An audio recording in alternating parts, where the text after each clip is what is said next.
Hey, it's Ben.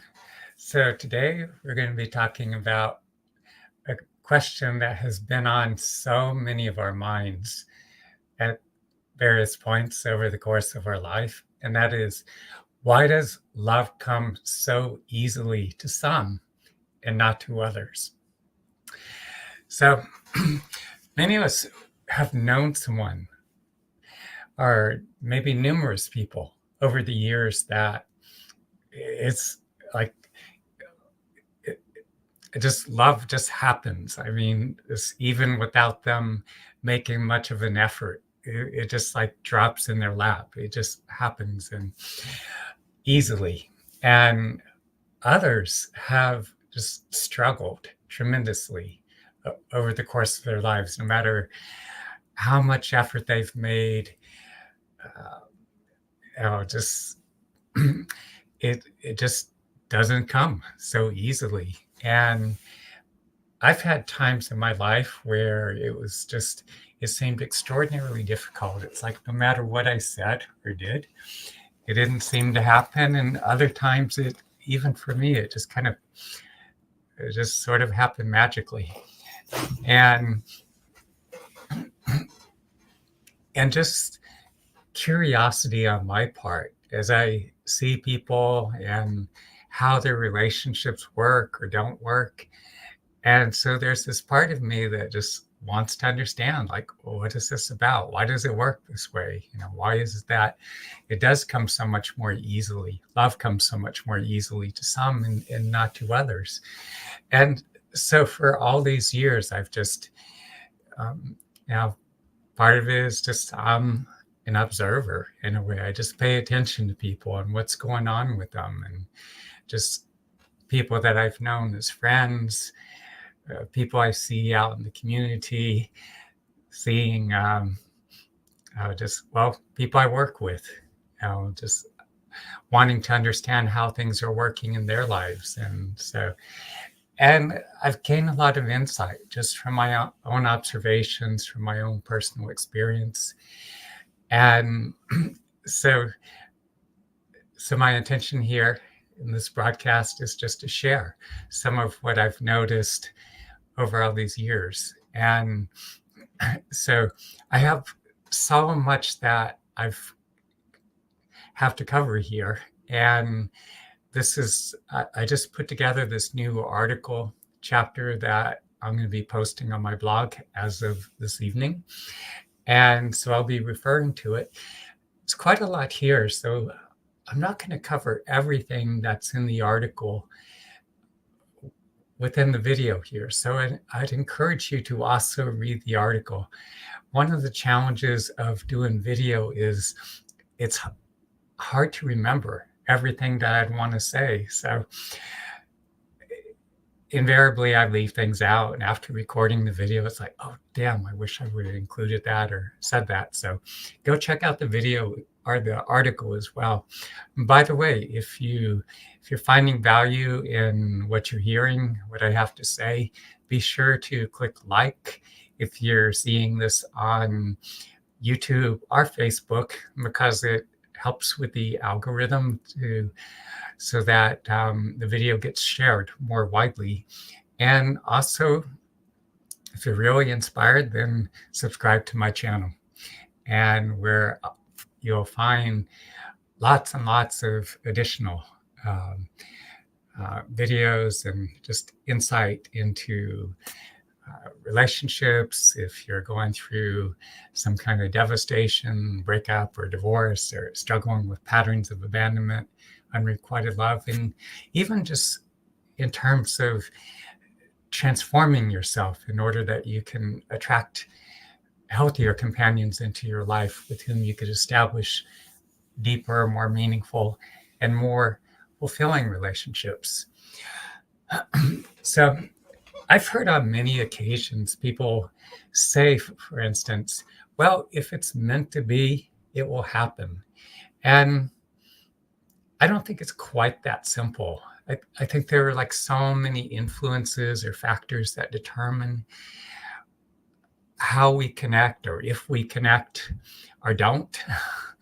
And so again, that's why I put this chapter together, because I want to go through all these different points, different aspects of what makes relationships happen or what prevents them from happening. And I mean, because a lot of times I see couples that, people are together and they're just horrible relationships, just horribly dysfunctional. It's not working that well. And I think a lot of times what happens is people just fall into these holding patterns. It's what they know. It's what's familiar. And sometimes people can be in a toxic or disastrous even relationship, and because of the fact that they're locked into a holding pattern, it's difficult for them to let go and move on.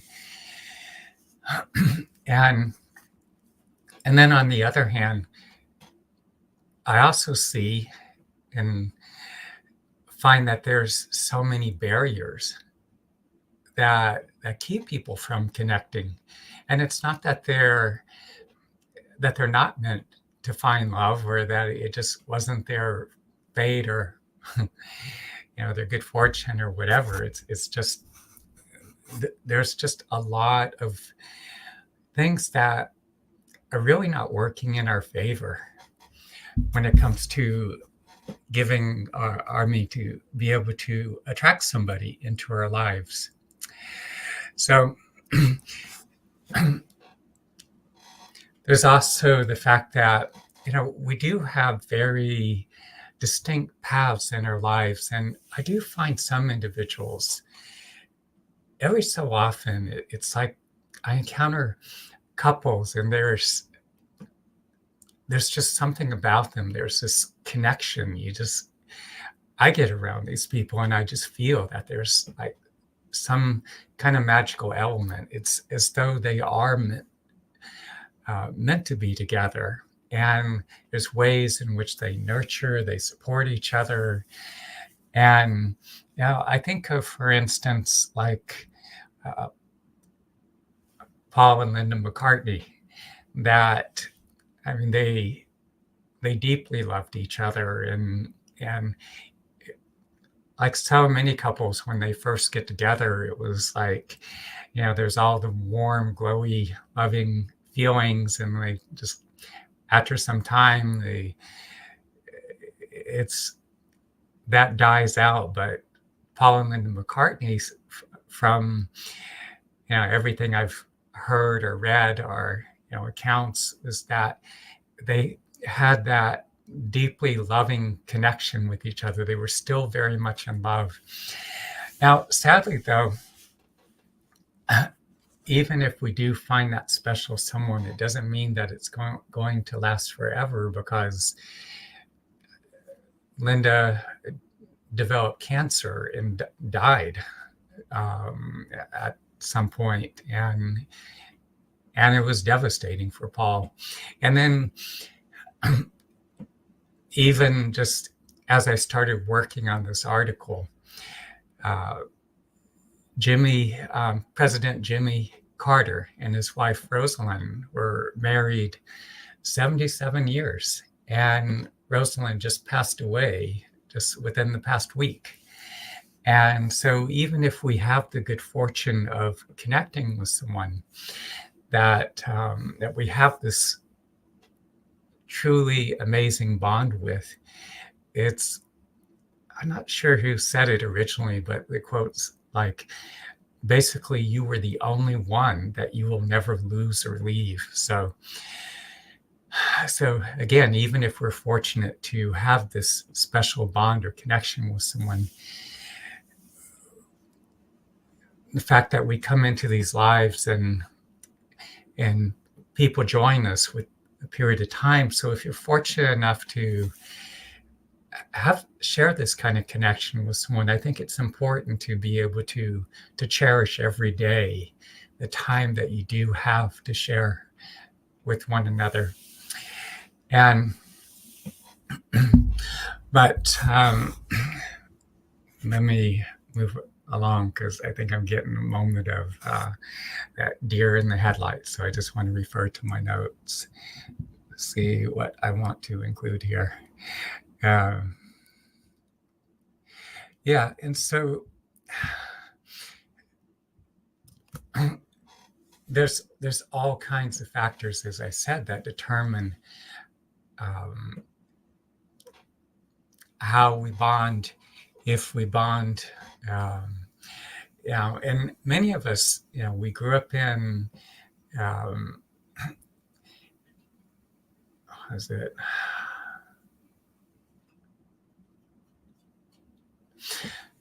Oh yeah. So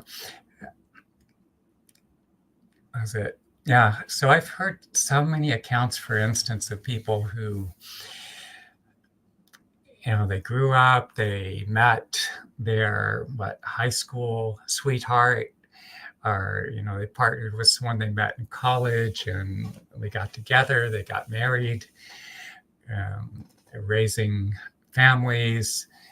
A lot of those relationships dissolve at some point, but I've known of many that have stayed together, and again, raising families, and even now having grandchildren, and but that's not everyone's path. That's not, for many of us, that is not our path. And a lot of times when if our life hasn't played out that way, many of us, if relationships don't work out, we feel a sense of shame, or that we have somehow failed, that um, that we, again, that sense of failure, that we made mistakes, because the relationships hadn't worked the way we had hoped or wanted them to. And yet I think it's important to understand, like, for me, my own experiences, like so many people, I've partnered with a number of individuals over the years. And as I think back to, my late teens and my 20s and even up into my 30s, it was like I've gone through tremendous change over the years. And in many ways, I'm a very different person. I think there's that basic core essence, but I've grown or evolved in certain ways. And also the fact that I came from, through my childhood and adolescence, I did endure a great deal of physical and emotional trauma, and that carried over into my adult life. And so because of that, I initially I found myself attracting individuals or certain women into my life that reflected my emotional wounding, and some of those relationships are very painful, and yet I needed, in a sense, to go through this to attract those individuals, because by them reflecting my emotional wounding, it helped to put me in touch with the parts of myself that needed to heal. Now, what I have found too is that in many ways I have grown or evolved all these years, and I find very few people who will go through such intensive discipline, will take the steps to truly heal and transform themselves. And so obviously, if the women that I attracted, say in my 20s, wouldn't be a good match now, because I've grown far beyond where they are. And I think many of them were still in a similar space or something. And so that, for some, we are going to attract people into our lives at various stages. And certain individuals are meant to join us along the way. And although it can be difficult, it can be painful when it comes time to let go. It's these different people come into our lives. And what I find is that as we go through this healing process, these individuals help to sort of, again, they reflect where we are at a given time. And through the healing process, there's this approximation where they help us to evolve to where we attract someone who's a better match, someone who's more in alignment with this next step of our healing, next step of our evolution, if that all makes sense. And moving along. So again, there's this, as I said, there are these diverse paths that we have when it comes to love and companionship in our lives. And so it's important, rather than holding on to these judgments of what we think a relationship should be. And a lot of those models, they come from our families and our friends and romantic comedies or sitcoms and novels and all that. And much of it is just not really accurate. And now some people are just fortunate that they just happen upon somebody. Someone just happens to be in their path, and there's this compatibility about them. They're just more on a similar wavelength, and with that, it's just those of us who are fortunate to have this experience, that can work really well. I mean, it's just the relationships just kind of naturally happen. And yet, many of us, as we go through life, maybe we're not finding that kind of resonance. We're not experiencing that kind of connection if we're living in a maybe part of the country or the world, and we don't resonate as much with the local people, the local population. It could be a lot more challenging. But to the extent that we do resonate with the people within our surroundings where we live, that makes it a lot easier to connect. But even if you don't feel that resonance, it only takes one. So I encourage you, to the best of your ability, just seek out those individuals with whom you truly do resonate. Moving further along here. Physical appearance can work to our advantage in some instances. Obviously, those who have certain conventional standards of how do you word this? There are certain what's considered like conventional standards of either beauty or handsomeness or whatever.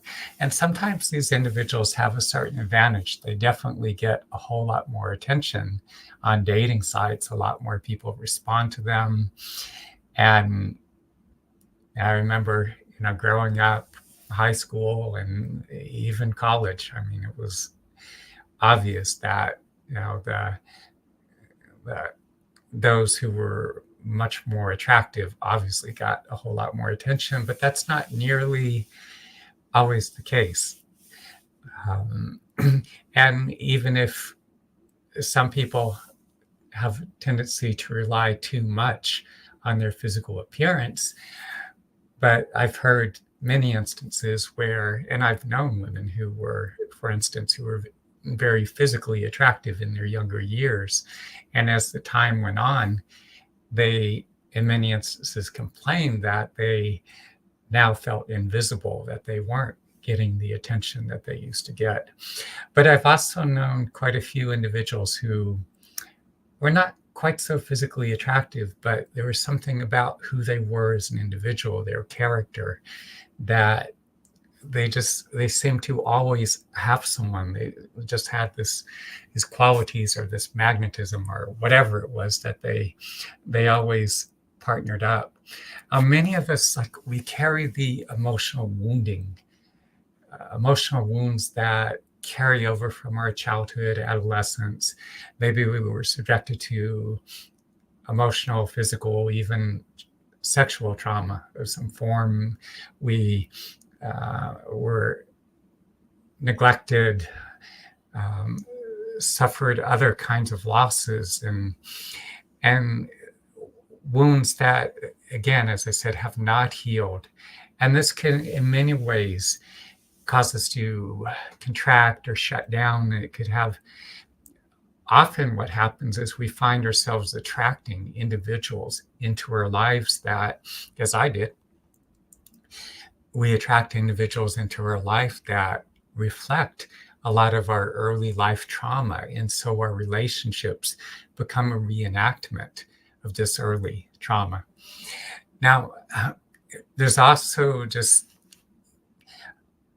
many of us at some point along the way, maybe we find ourselves entangled with someone who's very hurtful, very abusive. Maybe they have narcissistic tendencies. And being subject to that narcissistic abuse can be especially damaging, or we just go through a devastating breakup. And I find a lot of people never fully heal these deep emotional wounds. And so because of that, we're carrying the sadness, the hurt, the grief, those feelings of betrayal. And when we don't process them, those emotions remain trapped in our bodies. And so what happens is it creates these barriers. And especially when we go through a series of these painful relationships, if we've been ghosted repeatedly, or if we've had a series of assholes in our lives, then, and again, we're not processing it, these emotions accumulate and it just creates these barriers. We contract around those painful losses, those hurtful experiences or interactions. And so that numbing, that deadening greatly diminishes our capacity to give and receive love. We may become kind of jaded. It makes it hard for us to open up, to be vulnerable, to trust anyone. So that's why it's so important.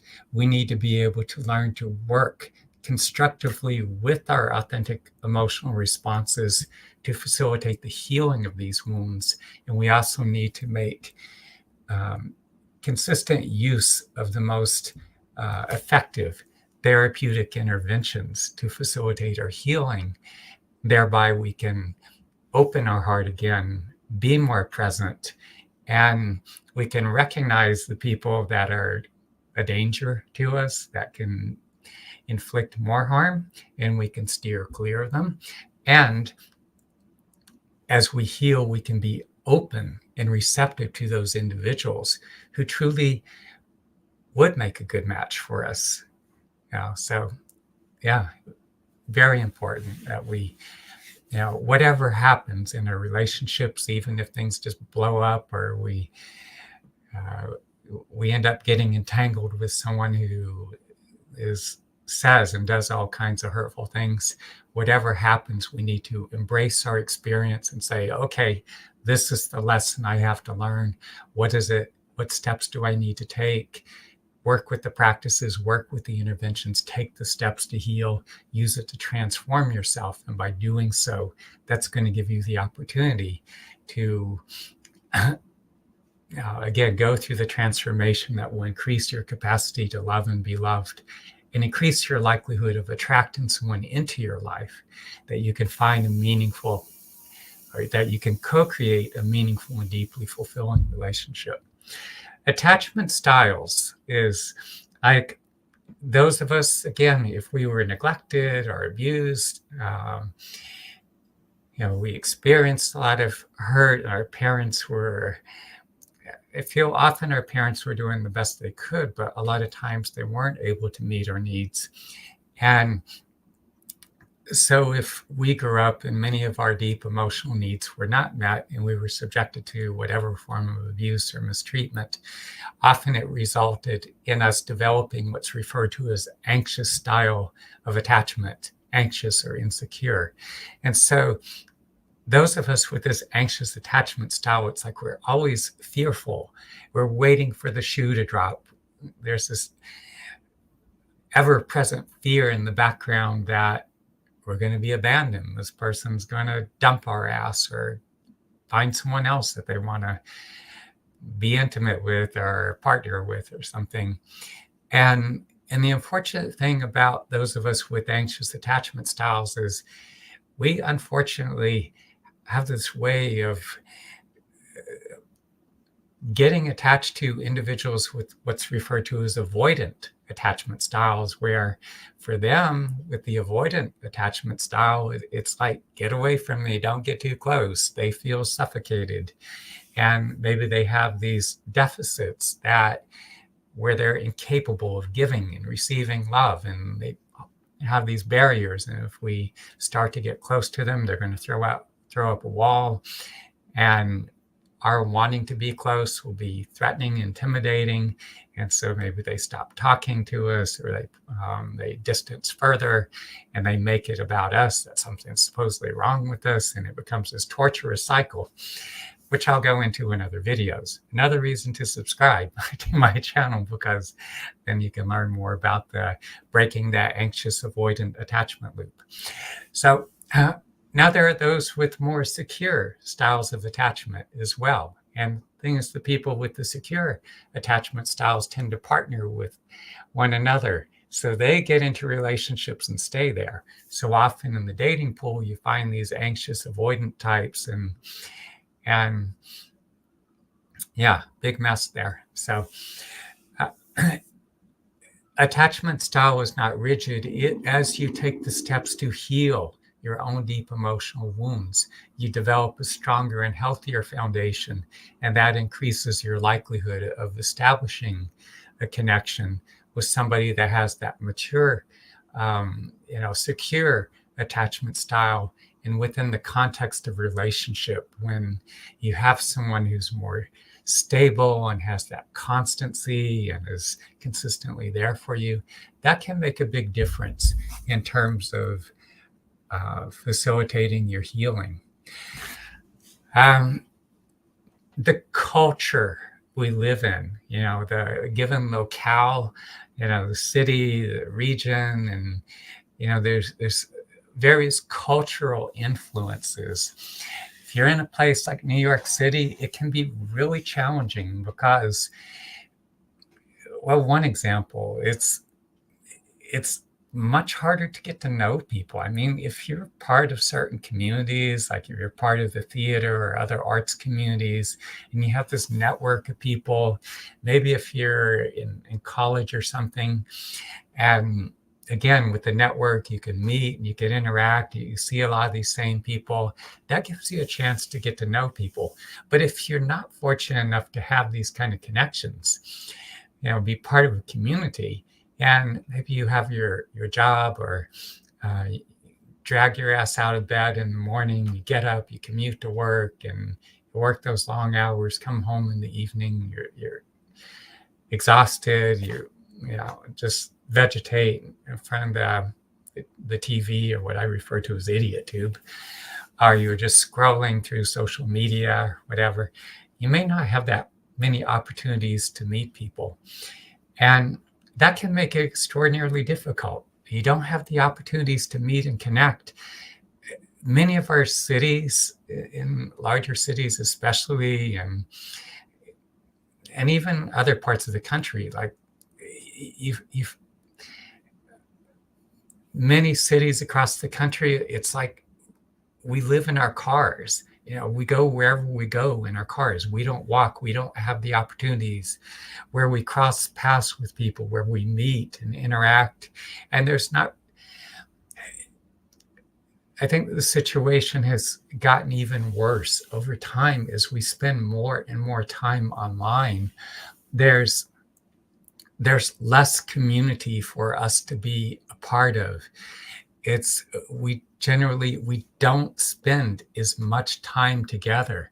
And when you don't have the opportunity to meet with and get to know people and have any kind of interaction, consistent interaction. And what I started to say earlier about New York is that there's this kind of unspoken rule. There are many times where I would be on the subway and I would just start engaging with people around me. Maybe I would see some woman that there's something about her. It's like I liked her presence, And so I'd get in these conversations, but there's this unspoken rule that many people unfortunately adhere to, is that, oh, if we meet in a public setting, like on the subway or some other public space, you have your conversation, you say your goodbyes, it goes no further. And it's really sad because there's so many people. In New York City, you're surrounded by 8.5 million people, and yet so many people are terribly alone, especially, as I said, if you don't have connections to the theater or dance or other arts communities. It can be extraordinarily difficult to connect. Easier, like spending time like in the Midwest and the Southwest, the Pacific Northwest, other parts of the country, people can be a lot friendlier. I would be in the food cooperative or something in New Mexico or some other state, and I just start talking with people, and next thing you know, they're saying, wow, we're having a gathering, some friends, you want to come over? And it would be a lot easier to connect. Being in India or Sri Lanka, like, I'm just out. I walk out the door where I'm staying, and people are just making eye contact. They're engaging with me. Even just being on a commuter train, being on the beach, there could be a group of women, and they're curious. They're looking in my direction, and they're smiling at me.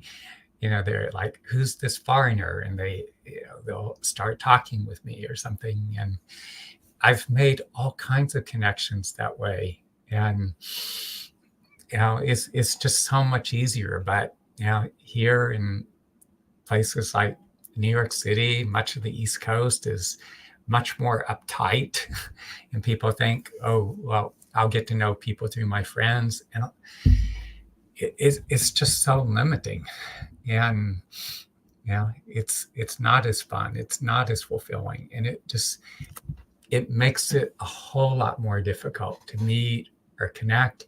And if you're not having conversations, if you're not meeting people, and if you're not having, as I said, the conversations, it's a whole lot harder. You got to meet, and you got to actually talk with each other and exchange contact information and talk again and get together again for subsequent meetings. This is how relationships form. And if you can't do that, then most likely, it's going to be difficult, and you may not connect. And that's why a lot of people stay alone.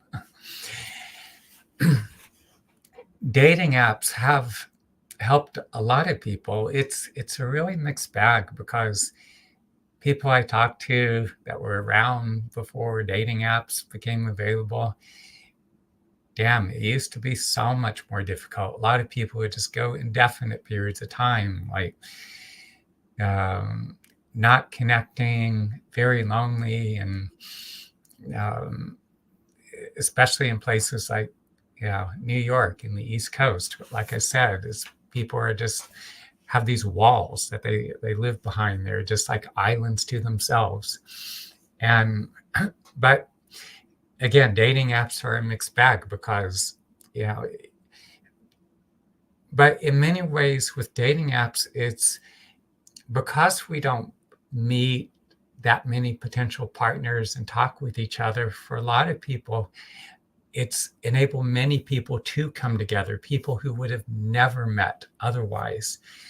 But the problem is that a lot of people have become so reliant upon dating apps that they're not developing these like social interpersonal skills. They haven't learned to communicate. They lack these communication skills, and they wouldn't know how to approach anyone or express interest. And so I feel it's important that the fact that it can be really challenging to meet and connect. So just any means through which you can connect is good. Keep yourself open. But on the other hand, I also feel it's important to be able to engage with the people around us and to even practice developing communication skills. There's a point in, what was it, in my mid 30s, and I was seeing a woman from Syria, and she broke it off because I wouldn't convert to Islam. And after the grieving period, it's like, wow, I really do want to be in a long-term intimate relationship. And I resolved to speaking with at least 2 women a day until that happened. And so between New York and Boston, that went on for a couple of years. And just every day I'd be out, street, subway, supermarkets, classes, workshops, and it helped me to get over a lot of my shyness and develop my communication skills and get a whole lot clearer about what I want in a partner and in a relationship, and also what I don't want too.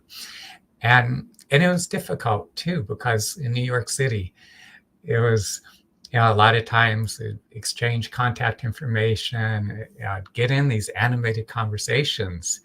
And sometimes even, I'd be at some point, maybe I had an appointment to get to, a scheduled appointment.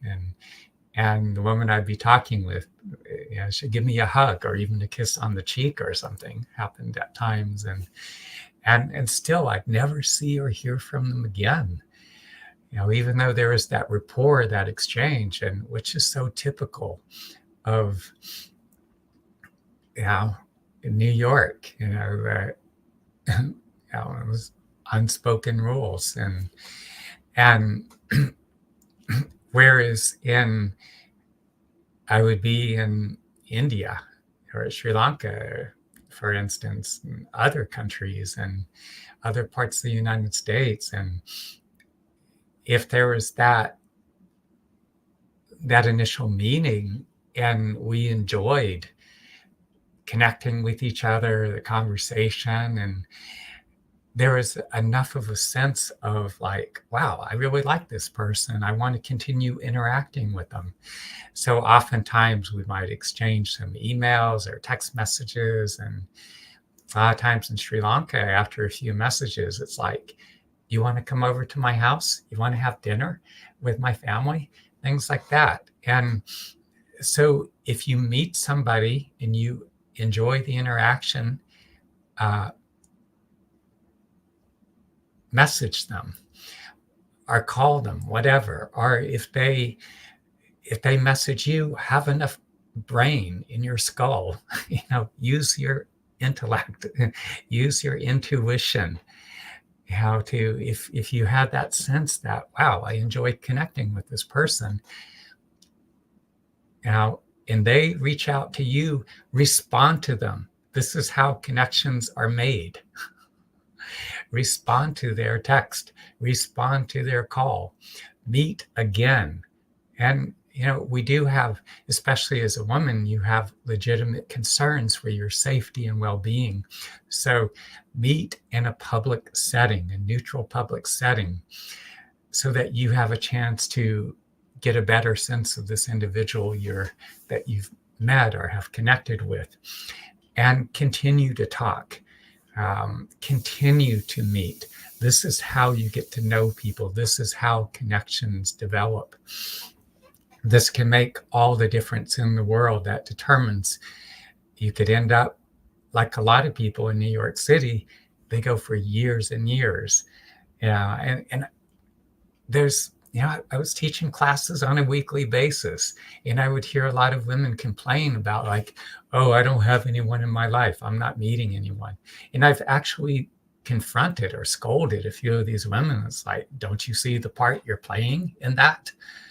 Don't you see how you're making that a reality in your life? And I had like 3 different women in a year's time. Like it's about, I think it's the year before COVID, before we went into lockdown, were crediting me with the fact that they partnered up with someone, that they got into a relationship with a man. One of the 3 actually got married to the man that she connected with. And it's like I said, just keep yourself open. You never know. You could be in the supermarket, standing next to someone in line or somebody in the produce section, picking out artichokes or whatever. Somebody makes some random comment about, do you know a good recipe for eggplant? Or maybe you could make such a comment and just engage with someone that you find them attractive, or you like the way they're dressed, or maybe they have a nice presence about them. Just start talking with people. Talk. If it feels good, exchange contact information, exchange texts, emails, or phone call, whatever. Just communicate.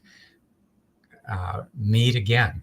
Or even if you meet somewhere, supermarket, subway, go sit and have tea and engage with them, talk with them for a while. Now, a lot of people on the East Coast are so uptight, so there's that expression, drawn up the ass. It's just so rigid in ways, but you can be in a lot of countries, in Spain or Italy or something, or somewhere like Argentina, another place I've spent time, and you just meet people and you just spontaneously connect, and you could end up just going out and spending the afternoon or evening together. And next thing you know, you have this connection and a relationship develops. That's how magic happens. People actually have to sit down and talk and go walk and, have meals together. And so keep yourself open to possibility. What else do I want to cover here?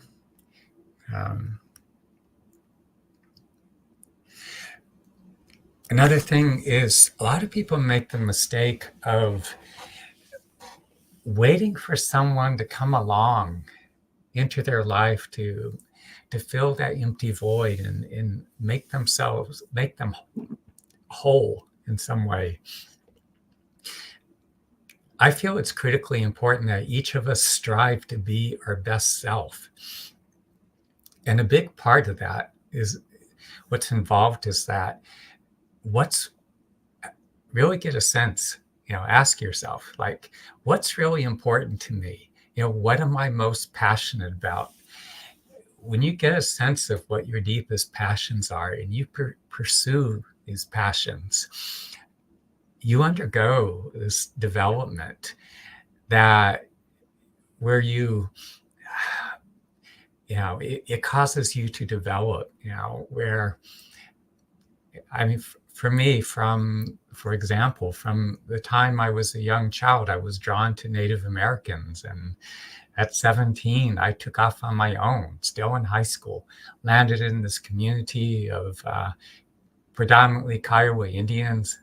And again, southwestern Oklahoma. I was going into peyote meetings with the Native elders.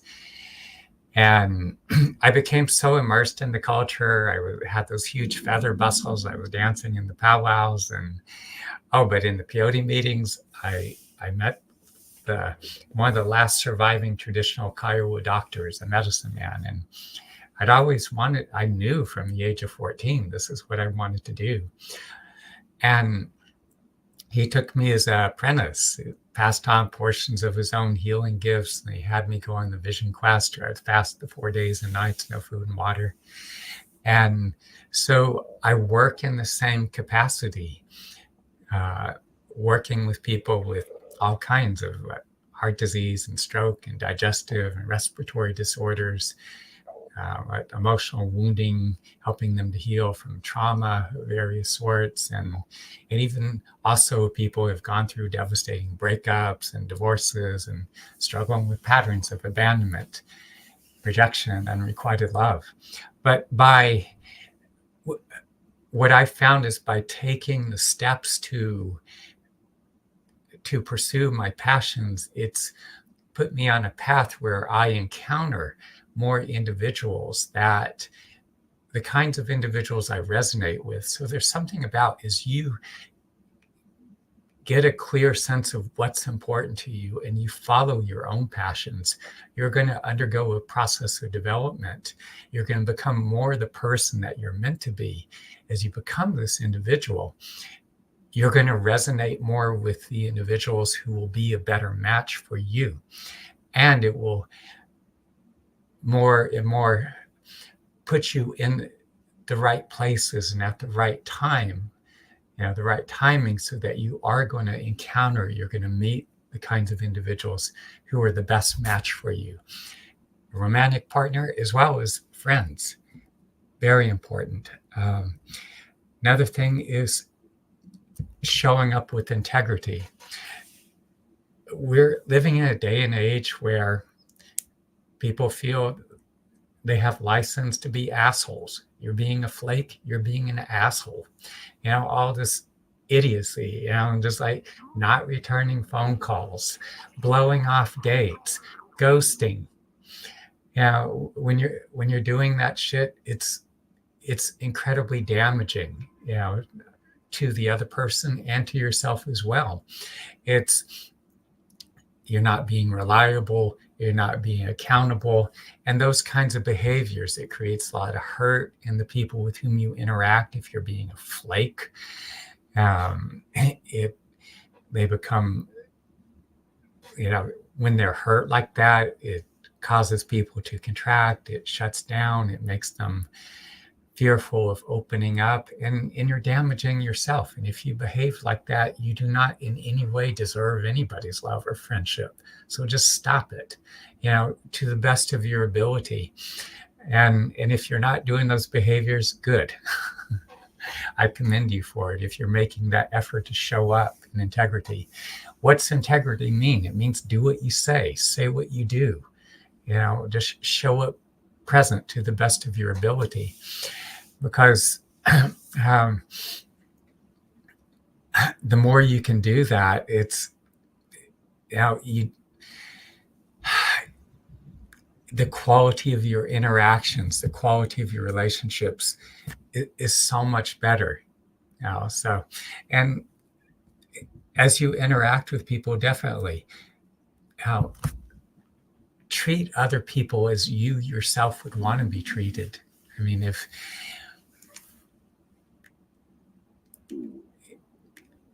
just as I said, if when it comes to like all of this, like flakiness, blowing off dates or ghosting, just how would you like if someone did that to you? How would you feel if you were on the receiving end of that behavior? So really consider other people and how they feel. Understand that everybody is wounded, and there's no excuse for behaving in such a way that adds to the pain and the suffering of other people. So show compassion, show consideration in your interactions with other people. Another thing that's important is the willingness to be open and vulnerable, because the fact that many of us, we have been hurt at some point along the way. And anytime we open ourselves to connecting with another person, especially on a deep, intimate level, there's always the risk that we are going to be hurt. And we do need to take reasonable precautions. You don't want to just, it's sometimes if we've been hurt and if we tend to suppress our feelings and we haven't wanted to go there, and if we got hurt in the past, we want to just forget about it, put it behind us, and we don't allow ourselves to feel how we were hurt. In doing that, all those painful emotions get trapped in our bodies, and that creates blind spots. It creates gaps. And so as we go forward in our lives and we encounter other potential partners, because we haven't done the work that we need to do to heal, and there are these profound gaps, we can't fully see that person for who they truly are. It prevents us from truly recognizing the red flags, the danger signals. So the more that you can be present, and if you do get kind of banged up or drug around or Someone's dragging your heart around or saying and doing hurtful things, or you go through a breakup or a divorce, patterns of unrequited love, when you can be truly present, feel your authentic emotional responses, and you work through, you're healing this deep emotional woundedness, you make use of the most effective therapeutic interventions. Again, you're healing these deep emotional wounds. You grow stronger, you become so much more resilient. And so you can be more present. And if someone's just doesn't have the capacity to love or be loved, you see it, you recognize it, and it's easier to let go of that individual. If they're just not a good match, it's easier to let go and you move on. But you develop a greater presence or a greater capacity to stay present. As you become increasingly more present and you could open your heart, that's going to make it easier for you to be open and receptive to the individual who can really make a difference in your life, that you can truly love and be loved. A romantic companion as well as friends as well. Other individuals who will be to your benefit to have them in your life. It's also important that to have this openness, this receptivity to this, again, this openness and receptivity to where we can engage with the people around us, to be able to approach and to be approached.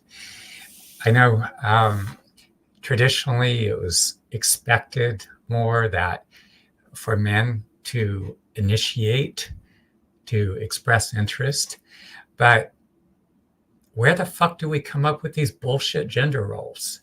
Seriously, why is it a man's responsibility? You go in other cultures, for instance, like Brazil and among Native Americans and other cultures, and it's much more common for, if a woman's interested in you're a guy, she'll let you know. She'll at least smile at you, or she'll somehow encourage conversation. And sometimes I know among Native Americans, like a lot of the Native women, as I was coming of age, they made it quite known that they were interested. One thing I really liked about Native people is you knew where they stood. If they didn't like you, you knew it. If they were indifferent, you knew it. If they were interested, as platonically or romantically, you knew. They were just much more open.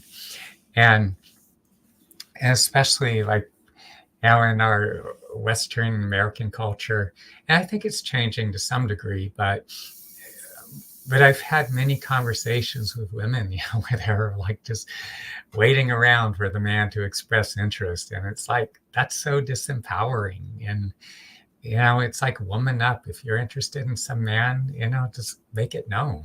And at least you find out. And if he's not interested, you can let go and move on. And especially if both men and women shared, a lot of men are afraid to approach because in many instances they've been shot down and they face really brutal rejections. And so a lot of men not wanting to face that rejection, it's like, oh, never mind, I'll just go use the dating apps. And I hear women make comments like, oh, men don't have the balls to approach us anymore. Well, why the fuck do you think they don't have the balls? Of course they don't want to face that brutal rejection. And think of how you would feel if somebody approached you and, just, rejected you in some nasty, demeaning way. It's like, show compassion. Gay men have expressed interest in me, and I have no interest in having an intimate relationship with a man, but even with the man approaching me, it's like, hey, this person's a human being. He has feelings. I don't want to be an asshole and hurt the guy.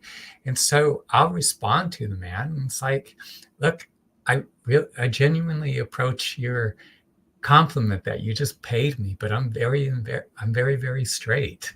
And so one guy, I told him, hey, guy, your gaydar is way out of whack.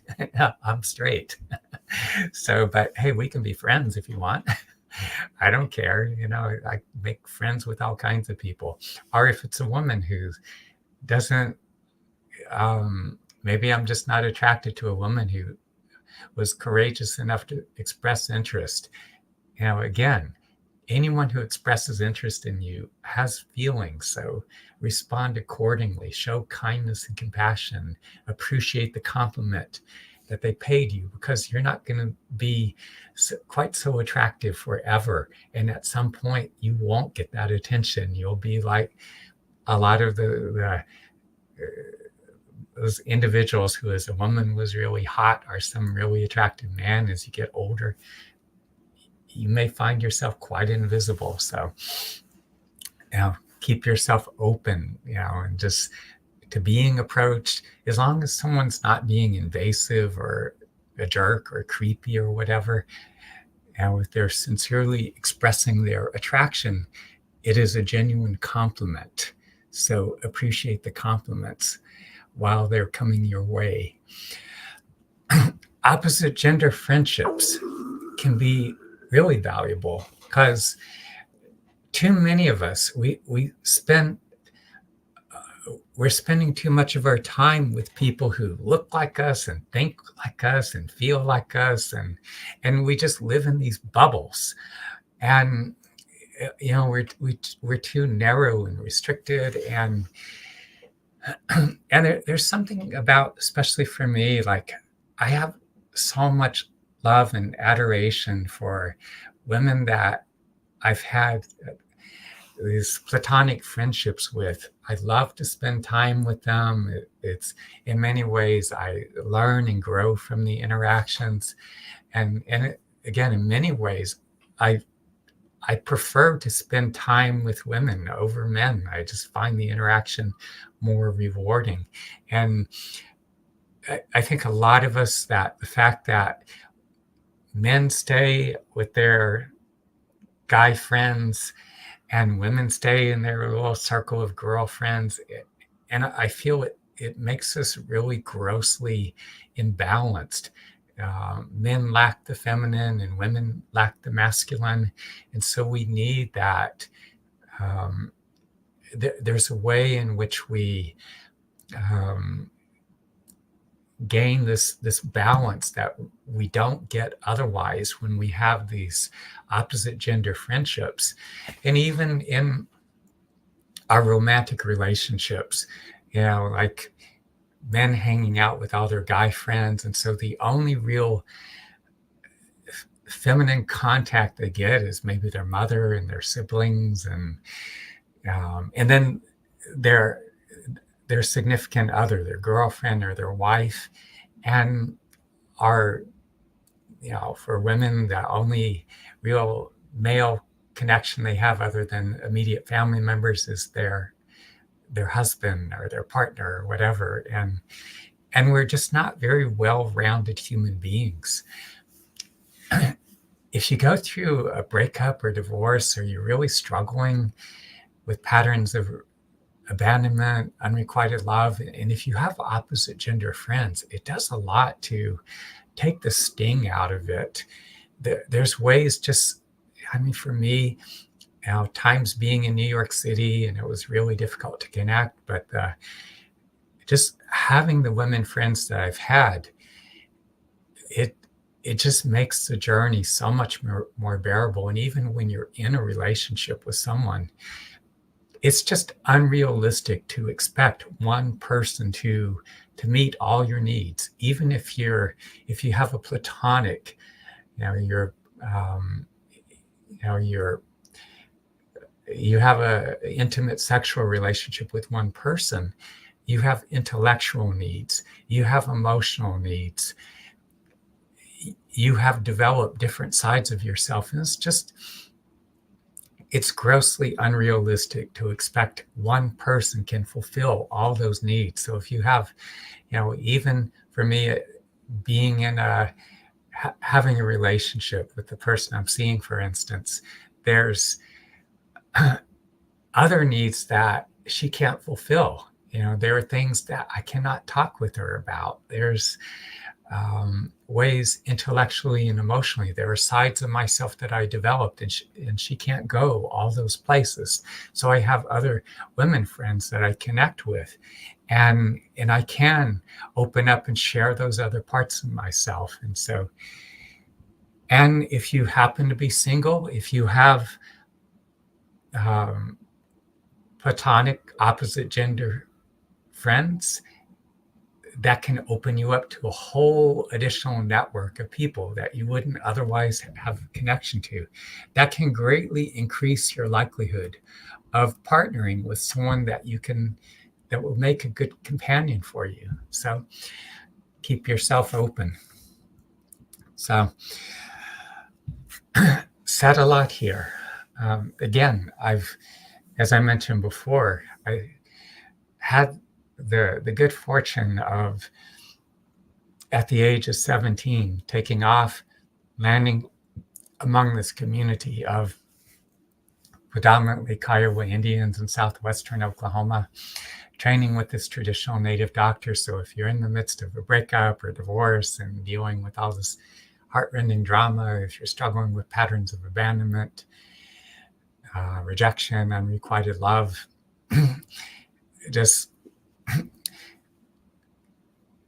in my own experience, having gone through a lot of the suffering, I developed this whole series of intensive practices where I taught myself how to dive into the depths of all those painful emotions. As I did that, I began to work through the sadness and grief and those feelings of abandonment. It helped me to let go of those unhealthy attachments as I went through these various therapeutic interventions, and it facilitated the healing of my own deep emotional wounds, especially going through the vision quest. And doing all this, because of having done so, I'm able to work as a conduit. As I work with people individually, I allow this extraordinarily powerful presence to work through me. So in the individual sessions, I teach you these meditations, the work we do on the table. This very powerful healing presence works through me. So if you're going through the breakup or divorce, it will enable you to digest all these, again, the sadness and grief and anger, the frustration, the sense of betrayal. And you come out the other side, you're so much lighter, you're freer.